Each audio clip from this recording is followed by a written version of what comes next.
Hello, my friends. I hope that you have been well and taking care of the needs of your spirit. And like always, you have popped in at the absolute perfect time. I'm just about to pull a couple of cards for a reading.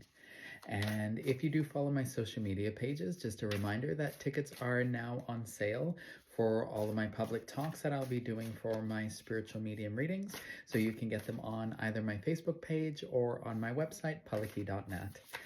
So I'm going to get, jumping right out. So I'm going to get you to go ahead and take a breath to ground yourself and center your spirit. And let's pull two more here. Perfect. So we're going to start with the perfect, two cards hiding in there. Beautiful. So there's a inner truth coming out for you as well tonight. So first we're going to start with the perfect setting card. So this is a really interesting one because it means you are doing a lot of soul work and there's a lot of soul setting that's going on here. So basically what this one means when it's coming up for your soul truth or your soul setting, that you were doing a lot of inner soul searching and a lot of inner soul truth. So this means a lot of your old blocks are releasing, a lot of the old blocks are going to move, and only soul truth is going to come forward for you now. So this means that your spirit is going to start making it very obvious what you're going to want to start working on, what it's going to start looking for, what your spirit wants to start doing, and it's going to show you how to start doing that. So all this confusion that you've been feeling, that you've been having, all of these kind of mismatching in the brain, I guess you would say, for yourself, it's going to start going away for you now, and it's going to start revealing what your spirit wanted to do when it came to earth. All this truth that you wanted before you incarnated as a human, that clarity is going to start coming back for you, and that's a really good thing. Because that only happens when you start releasing fear for yourself, when you start moving past the human limitation. So that's actually something that you really want to start becoming aware of for yourself, because that's a really good thing. And that means that you had to start removing a lot of the blocks that people put in place for you in your life, that you started letting them put there out of a sense of guilt or obligation for other people. Now, the card that was overlaying that one was the Make-A-Wish. And when you have the Make-A-Wish one, that basically means that you've been saying to the universe, I wish I could have this. I hope I could manifest that. I wish I could bring this into my life.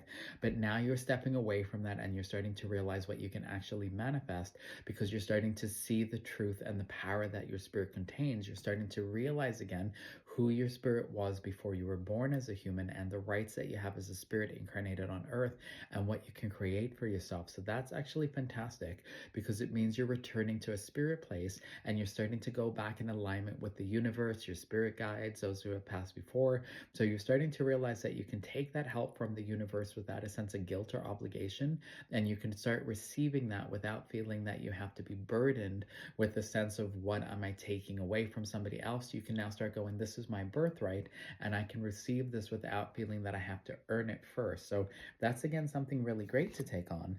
Now, new experiences and possibilities. This is an exciting one for you to actually bring in as well, because what this one is basically saying is things that I never believed were possible are going to start opening up again. And that again is through the expansion of the spirit, because when we're on the other side in the non-physical form, we can do whatever we want. We can create whatever we want. We can have whatever reality that we want to create. And that is only limited when we become human based on the beliefs that we create or experience. So your spirit again is starting to go, I'm going to create whatever reality I want down here.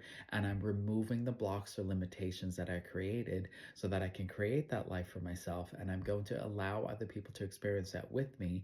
I don't have to wait any longer for people to catch up with me before I allow myself to have that. So that's a great one to bring into your life as well. So that's an exciting opportunity. Oh, the expansion card. Now, when you're going to have the expansion card for yourself coming into your reality or your life, what that basically means, again, no limitation, no blocking, no stopping. So this is going to be a really exciting one. Now, when this card's coming up though, I am definitely getting the feeling of expansion, contraction, expansion, contraction. So don't feel like this all has to come to you at the same time. Don't feel like I have to do this all. It's got to be in this moment. You are allowed to expand your conscious reality, bring it back down into that human moment, expand your conscious reality back out into the universe, bring it back down, expand your consciousness back out. That is totally okay while you're adjusting, getting yourself back into that ripple with the universe, and then bring yourself back down, expand yourself back out, bring yourself back down until you're used to it. Then you can step back into fully being in alignment with the universe again, where there is no block or limitation. So make sure that you're aware of that so you don't put too much expectation on yourself right out the gate. Then you can get back into that flow for yourself. And the final card, the contemplation. So that's another exciting one for you to have. So when you get the contemplation card coming up like that, basically what that's saying to you is, I'm allowing myself to think about what it is that my spirit truly wants, not saying to myself, what is it that I was supposed to do, or what is it that I think I'm meant to do before I pass. So that can be a very limiting belief for a lot of people, or what am I supposed to achieve, or what were the things that I think I was supposed to do, because a lot of those can be coming from other people, or what other people told you were meant to be creating with your life. This is now an opportunity for your spirit to say, what do I want to try before I die? So again, that's for your soul coming to that realization or that contemplation. So again, this means that you are leveling up. It means that your soul is going to that new vibration, that new frequency, and that means your spirit is again giving yourself that permission to go, what is it for me? When is it my turn? What do I want to try? And let yourself have that without that feeling or that sense of guilt, realizing that you've done the spiritual work, you've done the spiritual attunement, you've done the spiritual alignment to bring yourself to that space. So that again is a very exciting card for you to be bringing up tonight. So those are your messages, my friend, and I do hope that helps you on your journey. And like always, do take care of your spirit, and I will see you next time. You take care and be well.